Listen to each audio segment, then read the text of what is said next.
Hi friends, welcome to explain Telugu. May 24న నెట్ఫ్లిక్స్లో Atlas movie release అయింది. ఎంతమంది ఈ మూవీ చూశారు?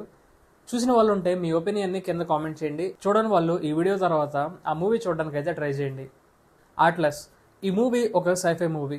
ఈ మూవీని డైరెక్టర్ బ్రాడ్ పైటన్ తెరకెక్కించారు. అలాగే ఈ మూవీలో మెయిన్ ప్రొటాగనిస్ట్గా జెనిఫర్ లోపెజ్, ఇంకా షాంగ్-చి హీరో అయిన సిము లూయ్ ఈ మూవీలో విలన్గా నటించారు. ముందుగా ఈ మూవీ ప్లాట్ని ఒకసారి చూద్దాం. మన ప్రొటాగనిస్ట్ పేరు ఆట్లస్ షెపర్డ్.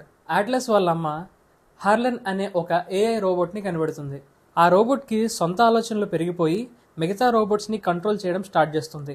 కొద్ది రోజుల్లోనే అది ఆల్ఫా రోబోట్లా మారి భూమి మీద ప్రజలపై యుద్ధం ప్రకటిస్తుంది. చివరికి మనుషుల చేతుల్లో ఓడిపోయి ఈ భూమిని వదిలిపెట్టి వెళ్ళిపోతుంది. వెళ్లే ముందు వదలబొమ్మాలి వదల, నేను మళ్ళీ వస్తా అని భూమి మీద ప్రజలకు వార్నింగ్ వీడియో కింద ఒక మెసేజ్ పెట్టి మరీ వెళ్తుంది. అప్పటి నుండి భూమి మీద మళ్లీ దాడి జరుగుతుందనే భయంతో ఆకాశంలో చెక్ పోస్టులు పెట్టి మరీ సెక్యూరిటీని టైట్ చేస్తారు. అయినా సరే హార్లెన్ ఇన్ఫ్లుయెన్స్తో రోబోటిక్ టెర్రరిస్టులు దాడి చేస్తూనే ఉంటారు. అలాంటి టెర్రరిస్ట్ అండ్ హార్లెన్ రైట్ హ్యాండ్ అయిన కాస్కా అనే రోబోట్ని బంధించి పోలీస్ స్టేషన్లో పెడతారు. ఇప్పుడు ఆట్లస్ ఎంట్రన్స్. ఆట్లస్ ఒక ఎనలిస్ట్, చాలా తెలివైన అమ్మాయి. అందుకనే జనరల్ బూత్ కాస్కాను ఇంట్రాగేట్ చేయడానికి ఆట్లస్ను తీసుకెళ్తాడు. ఆట్లస్ కాస్కాను ఇంట్రాగేట్ చేసి తన తెలివితేటలతో హార్లెన్ వేరే గ్యాలక్సీలో ఉన్న ఒక గ్రహం మీద ఉన్నట్లు కనుక్కుంటుంది. అక్కడున్న హార్లెన్ని పట్టుకోవడానికి ఒక టీంని తీసుకొని బయలుదేరుతుంది. అక్కడికి వెళ్ళిన తర్వాత హార్లెన్ తన సైన్యంతో వీళ్ళ స్పేస్ షిప్ మీద దాడి చేస్తాడు. ఈ దాడిలో ఆట్లస్ అండ్ కల్నల్ ఎలియస్ బతికి బయటపడతారు.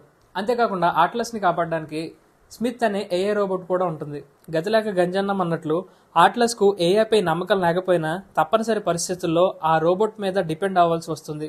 ఇక ఆ తర్వాత ఆట్లస్ ఆ గ్రహంపై ఎలా సర్వైవ్ అయింది, హార్లెన్ ఎలా కనుక్కుంది, హార్లెన్ దాడి నుండి ఎలా బయటపడి భూమి మీదకి చివరకు ఎలా చేరుకుంది అనేదే మిగతా స్టోరీ.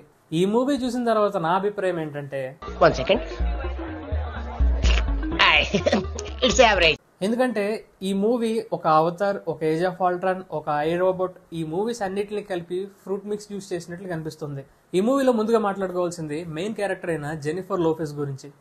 ఆమె తన యాక్టింగ్తో అంతగా మెప్పించలేకపోయిందని చెప్పుకోవచ్చు. మూవీ అంతా అట్లస్ చుట్టూ తిరుగుతూ ఉన్నా ఎందుకో ఆ క్యారెక్టర్ నాకు ఎక్కలేదు. అంటే అట్లస్ ఫాస్ట్లో జరిగిన ఇన్సిడెంట్స్ వల్ల ఒక రకమైన బాధలో ఉంటుంది. ఆ బాధని మనం ఫీల్ అవ్వం. వీరావేశంగా నిర్ణయాలు తీసుకుంటుంది, టకాటకమని డైలాగులు చెప్తుంది. అవన్నీ కూడా సినిమాని ముందుకు తీసుకెళ్ళడానికి మాత్రమే కానీ మనం థ్రిల్ ఫీల్ అయ్యేలా ఏమీ ఉండవు. ట్రైలర్లో కనబడ్డ యాక్షన్ మూమెంట్సే ఈ మూవీలో కూడా ఉంటాయి, అంతకు మించి ఏమీ లేవు. ఇక విలన్ విషయానికి వస్తే కనీసం అతన్ని 10% కూడా ఉపయోగించుకోలేదనిపిస్తుంది. మూవీ చివరి వరకు కూడా జస్ట్ సీన్ అపీరెన్స్ అంతే, కనబడి ఒక డైలాగ్ చెప్పి వెళ్ళిపోతాడు.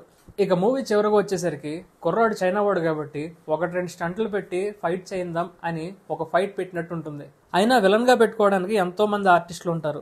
కానీ షాంగ్-చి మామ ఈ విలన్ రోల్కి ఎలా ఒప్పుకున్నాడో తెలియదు. మరి చివరికి చెప్పుకొని మురిసిపోయేంతలా ఈ మూవీలో ఏమీ లేదు. మీకు గనక ఈ మూవీ నచ్చితే ఎందుకు నచ్చిందో కామెంట్ చేయండి, నచ్చకపోతే ఎందుకు నచ్చలేదో కామెంట్ చేయండి. నెట్ఫ్లిక్స్ సబ్స్క్రిప్షన్ లేని వాళ్ళ కోసం టెలిగ్రామ్ ఛానల్లో ఈ మూవీ పెడుతున్నా, అక్కడి నుండి చూడండి. తెలుగులో లేదు, ఇంగ్లీష్లో ఉంది, కాస్త అడ్జస్ట్ అయిపోండి. ఫైనల్గా ఈ movie one time watchable. So ఇది ఫ్రెండ్స్ ఆట్లస్ మూవీ షార్ట్ ఎక్స్ప్లెనేషన్. మీకు ఈ ఎక్స్ప్లెనేషన్ వీడియో నచ్చితే కనుక తప్పకుండా ఈ వీడియోని లైక్ చేయండి. మరిన్ని ఇంట్రెస్టింగ్ వీడియోస్ కోసం మన ఛానల్ సబ్స్క్రైబ్ చేసుకోండి. Thank you guys, thank you for watching. Stay tune on explain Telugu. Next వీడియోలో మళ్ళీ కలుద్దాం.